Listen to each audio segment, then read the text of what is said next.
don't want to derail this discussion, but our guest is on the line, and I don't want to keep him waiting. He's going to be part of the women's Super 8 tournament. He's not a woman, though. He's actually challenging for the men's title, both men's titles, ECWA and World 1, at the show on July 31st. In Paulsboro, New Jersey, we have Colossal Mike Law, the co-number 1 contender, on the line. What's going on, brother? How you doing? I'm doing good. I'm out here in Long Island City over at 4555 Pearson Street, Long Island City, training at the Fallout Shelter. Where I'm a coach.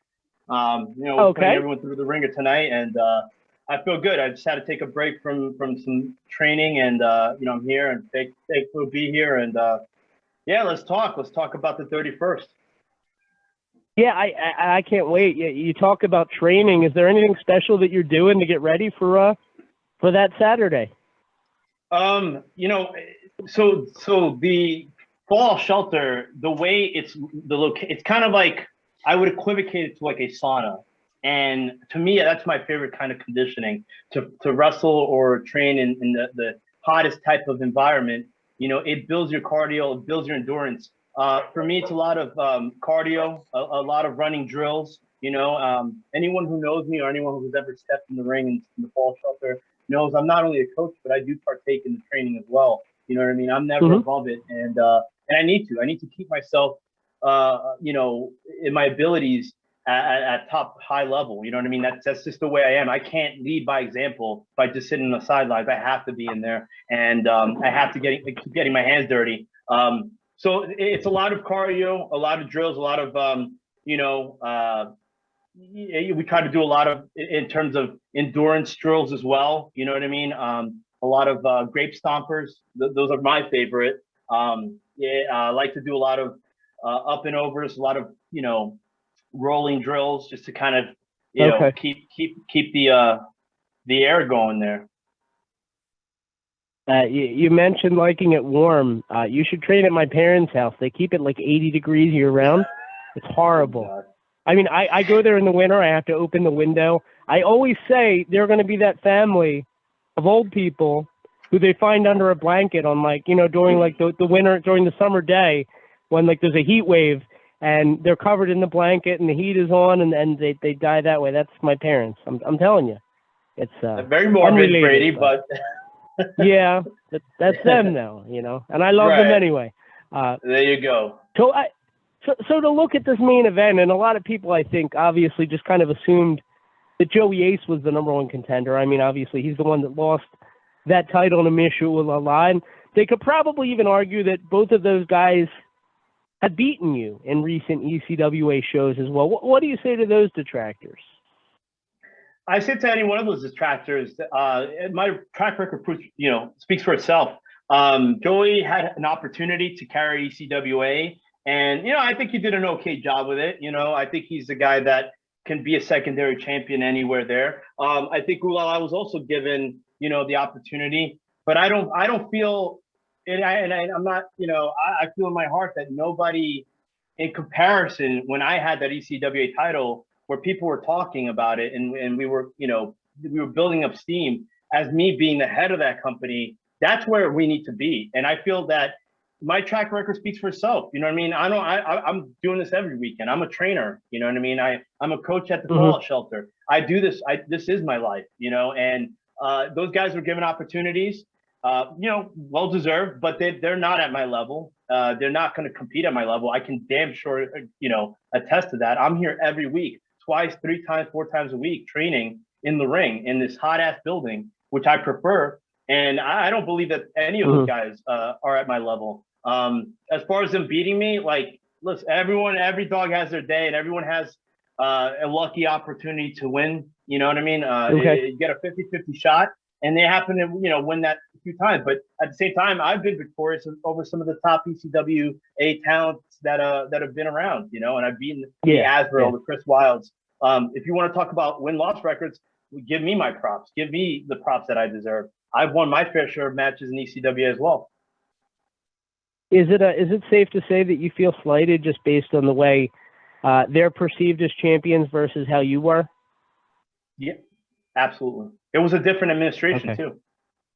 I mean, we're not going to go through the whole deal, but yeah, absolutely. Okay. So to kind of look at it, and I think a lot of people,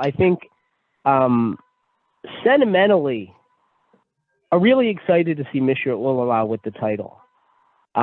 Is there a part of you that's happy for him that he's finally been able to do this? And do you think it's something that, I mean, you're challenging him aside. Do you think that this is something he could run with for a while? You want my honest opinion, or you want? Yeah, sure, yeah. No, I want your honest. No. Okay. It was a feel-good moment for the people that were there, the people on IWTV who tuned in and watched it before or during or after. Do I think he is a guy to carry the company to the next level or continue to make it more known? I mean, no, I don't believe so. I mean, you know, and people are going to say, yeah, listen, everyone has their opinions. But when you've done as much as I continue to do on a regular basis and put in as much work and effort as I do and train as hard as I do and live this life as a professional wrestler as I do, then you can come and you can make comments. But until then, my opinion, because it is my opinion, states that I don't believe that to be the case. I don't believe that he has. Listen, him and Joey had their chances to shine. You know what I mean? And they did as much as they could possibly do with it. Ulala. Of course, I mean, for a guy who's been in the company for 20, 30 years, I'm sure it was a feel-good moment, and he certainly earned it. But I will never.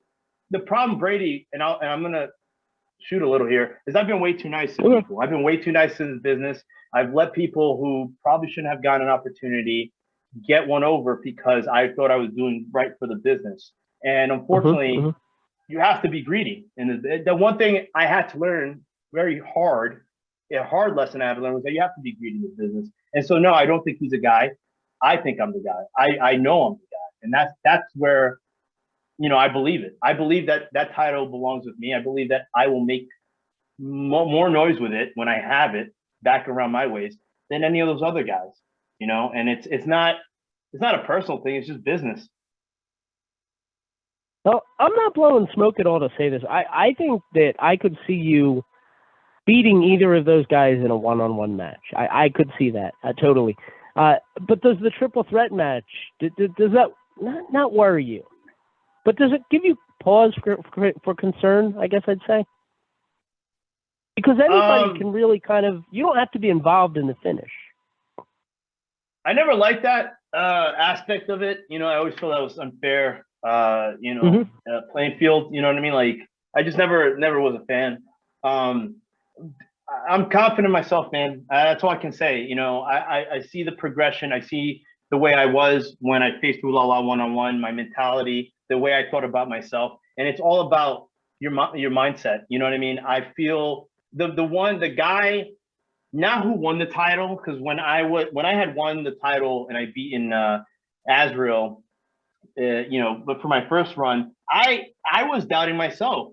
You know what I mean? No one doubted me more than I doubted myself, including the promoters, especially the owner at the time, who didn't care for me, the fans who also didn't care for me. But once I viewed myself as the champion and I had in my head that there's a reason this is happening, that's the confidence that I had then that I have now, that I didn't have against Joey in December, that I didn't have against Ulala in February. You could tell my demeanor was the shits. It wasn't where it needed to be. Hell, my demeanor at the Super 8 was garbage. I will tell you right now, I hated myself this year at the Super 8. I should not. In fact, and I'll give you an exclusive. I don't think I should have been in the Super 8 this year. You know what I mean? Like, wow. I was mortified by everything, the way I appeared there, the way I wrestled that night, the way I carried myself. That wasn't someone who deserved to be in the Super 8. That's a guy who should have not been on the card. And that's me being honestly and blunt with myself about the whole thing. But that's then, and my mentality's changed. I've been training my ass off here in the Fallout Shelter. I've been working out. Everything come July 31st. My mentality is that of the guy who won that title afterwards and got the confidence that he needed, that he didn't have for 16 plus years. Brought up Super 8, and obviously you lost that match to Devin Storm. in the first round. And obviously, Right. Crowbar wasn't supposed to be in the tournament originally. I'm not trying to make excuses for you here, but kind of more to ask, how important is it to be able to adapt, to roll with like an unexpected change, something like that, as a wrestler? You have to be a pro about it. You know what I mean? It's just that's what life is, man. Life throws curveballs at you, and you have to be able to adapt to it. I didn't. It was one of the many reasons the next day where I couldn't even look myself in the mirror, and I'm being just as honest to you as possible, man. I didn't like the way I looked. I didn't like the way I felt. My confidence was shot. You know what I mean? I seriously even thought, I was like, maybe I just got to take some time off. I really, I will say this: if it had not been for Joaquin Morales and Elliot Martinez, the owners of Battle Club, reaching out to me about being a trainer, I probably would have taken a year off from pro wrestling because I felt okay, like, I felt like I look like shit. You know what I mean? I look and I felt like shit, and I looked at those pictures and it was sad. And that guy should not have been in the Super 8. Okay. Someone who, looked the part and is the part should have been there. You know what I mean? There's plenty of younger guys who bust their ass, who could have taken that spot and done way more than I did. And, and I'll say, no one's going to be a bigger critic of me than I am of myself. And I was loathing myself, and I didn't overcome. It was my fault. I didn't put in what I need to do in order to stand out in that tournament. And that's more important than, the idea of winning and losing, of course, is the fact that, the guys that stood out and, and I had to start from the ground back up, ground zero. Well, I will say this, and I'm not sure the timing with everything, how that worked out with the training and everything, but you came out the next show, and then you came out on fire. You tied Joey Ace in that Beat the Clock challenge. I think a lot of people actually thought you had him there. We're talking about fractions of a second in an independent company. We don't have stopwatches that stop that fast, but no Barbie. You just came out and you were just on fire. Is that part of the new driven Mike Law that we're going to see in a couple weeks? Absolutely, man. Listen, the barbell's a cool little thing. I love, it helps me sell a lot of merch, and that's part of the business aspect of, why I still do this thing. I have to focus, man. Like I let myself, I kind of let my mind get to me, and that's that. And, you speak to anyone who does this long enough and it'll happen. It's just like, it has its hills and its valleys and its peaks. And I don't even think that at the last event you saw the best of me. You know what I mean? I think the way I was physically, and I was getting there against Joey Ace in December, was the intensity that I wanted to bring.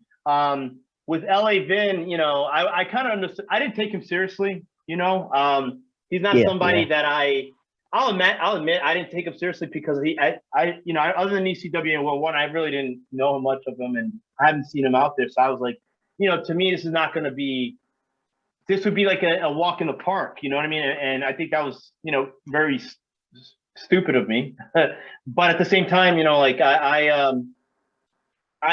I've always trained with intensity, man, and that's what I'm going to bring. You know what I mean? I'm going to bring the intensity. You know what I mean?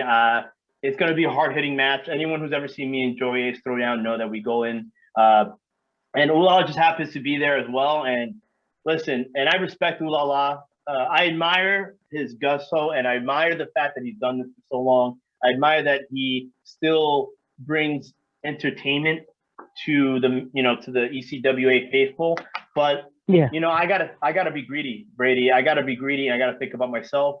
And it's about cementing my legacy, and that's winning the ECWA title. That's more important than anything. I don't care about friendship. I have to be greedy, and I have to be cutthroat, because that's what this business is. And there's no room for nice guys. There isn't, One of the listeners wants to know, and this is directed at the only guy to ever defend the ECWA title in another country.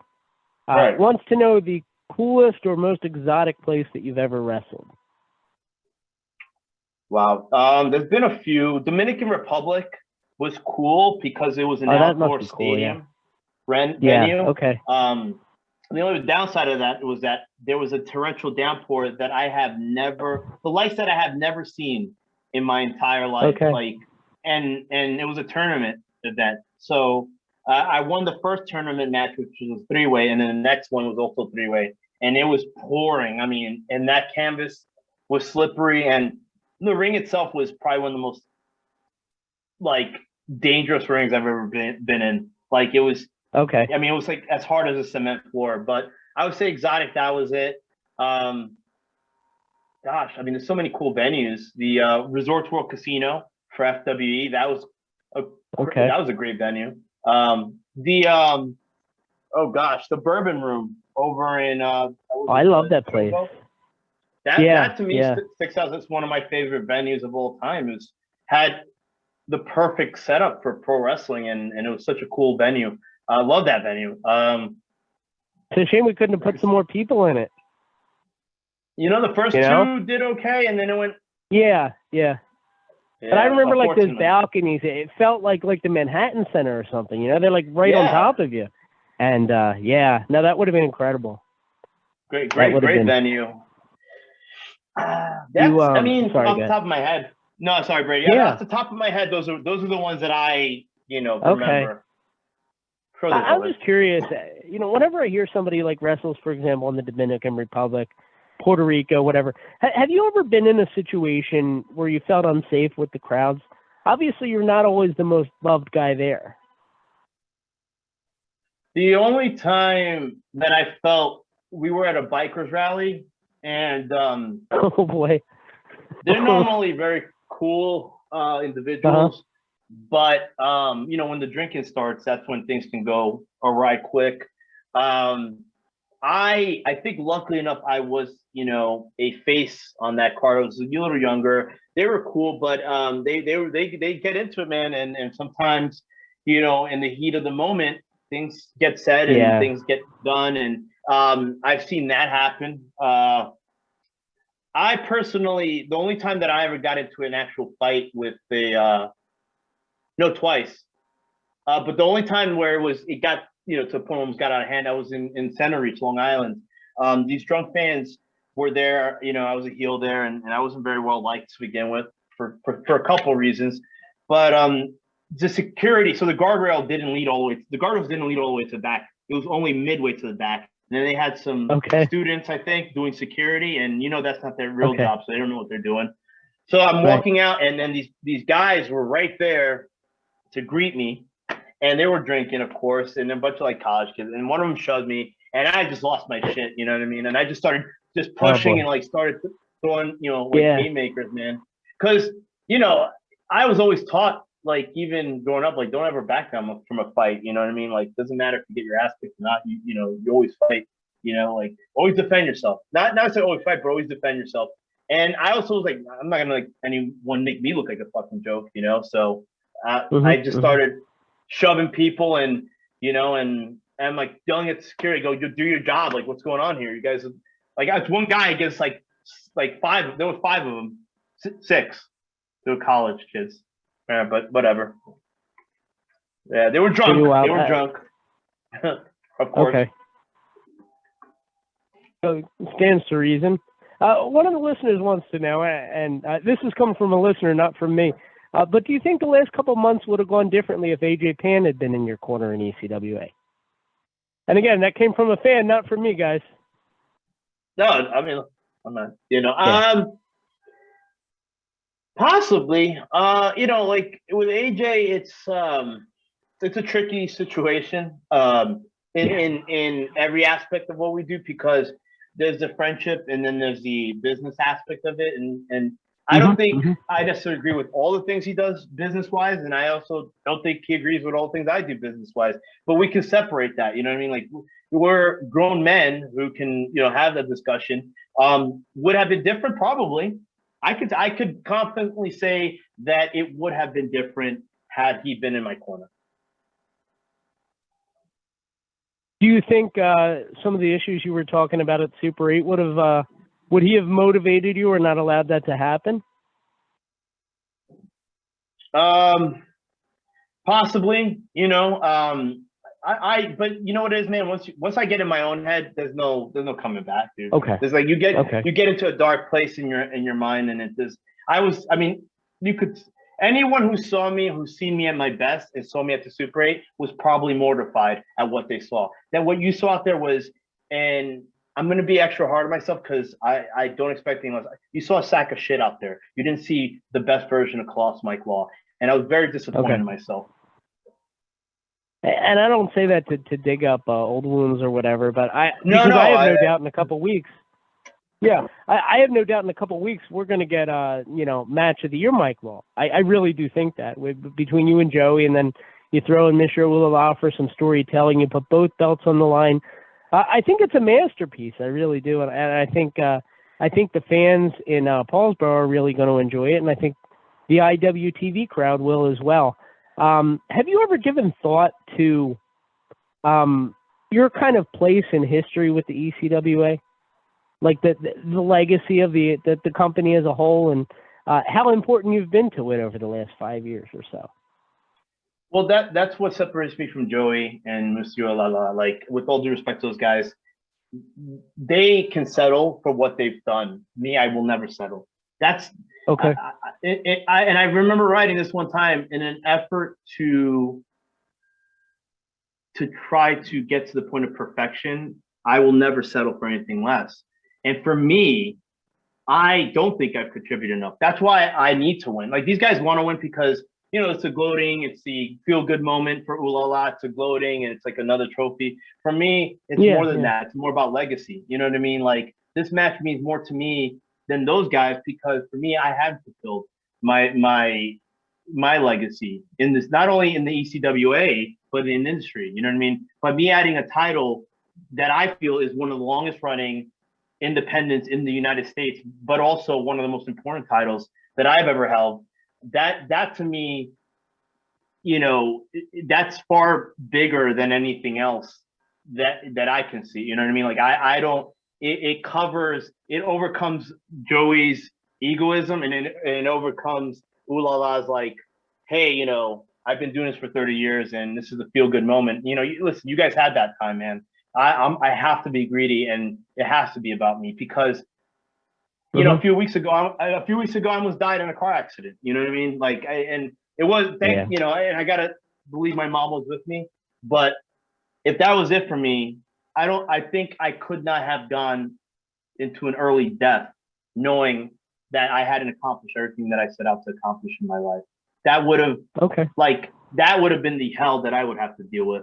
And I refuse to do that, man. Like, on the 31st, like, I need this more than I need to breathe. You know what I mean? And I truly mean that. Like, I need this validation, not from ECWA, not from the fans. I need that validation for myself because I won't sleep well at night by not having something that I know that I should have.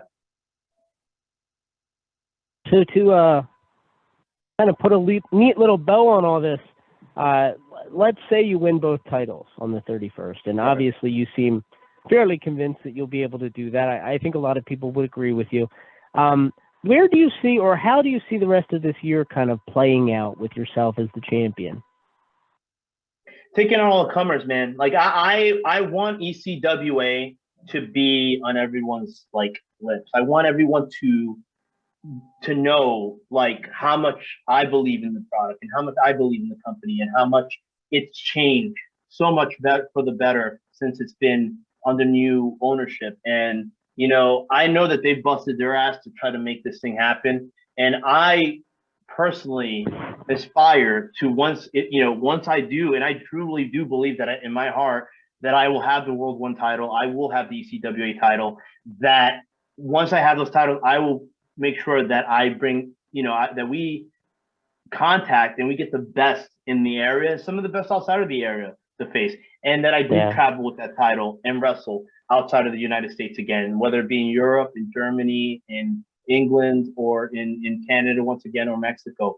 My goal is to make this title a legitimate world title. And that's part of my outlook for the rest of 2021 is to bring in some of the top talent to face and defend and show my abilities against, but also to make sure that that title is represented throughout the world. Very cool answer. And Mike, I want to wish you nothing but the best. Obviously, I'll see you on July 31st. Tickets and information. By the way, there are still limited tickets, I believe, in Paulsboro. So ECWAWrestling.com, you can buy those. And also it will stream live on IWTV, myself, and I believe a very good professional wrestler are going to be calling the matches. So that should be a lot of fun.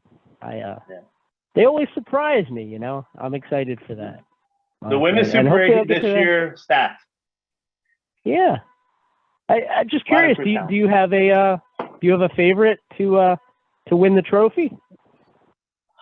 Man, I can read off the names for you, but I'm sure I'm familiar. I'm familiar with them. I know, Erica Lee seems to be the one that I'm assuming a lot of people, based on her recent uprise, everyone seems to be, kind of pinpointing her as the winner, and I certainly see it. I'm gonna go with Ashley. I think she's a Damien. Well, okay, so it's to me it's either Ashley or Tina San Antonio. I've known Tina San Antonio for a long time, and man, like talk about someone who's been in the business, who's put in their work and deserves so much success. I'm gonna go with Tina. I'm gonna go with that. That'd be a good one. I was there for Tina's first match back in the day. That's funny. Yep. Wow. And Tina, I know she's been, not to date myself. I love to see it. I love to see it. Like the recent, Julius Most getting signed to MLW. Seeing people getting who deserve it, who've been in this business, who put in their their dues and have busted their ass. It's always great to see them. So I go with that. Yeah. I love it. Mike Law, so everybody be sure to check him out. ECWAWrestling.com, Super 8, July 31st, Paulsboro, New Jersey, IWTV, all that jazz. Mike, thank you so much for the time. And by the way, Erica Lee's coming on up after you after the commercial break. I thought she was before me. She's after. We bumped her. You preempted her. What can I say? I'm going to go back to training and getting myself ready for July 31st. All right. Thank you so much, Mike. Colossal Pleasure. Mike Law, everybody. And bye-bye. Thank you so much. So we're going to take a commercial break right now.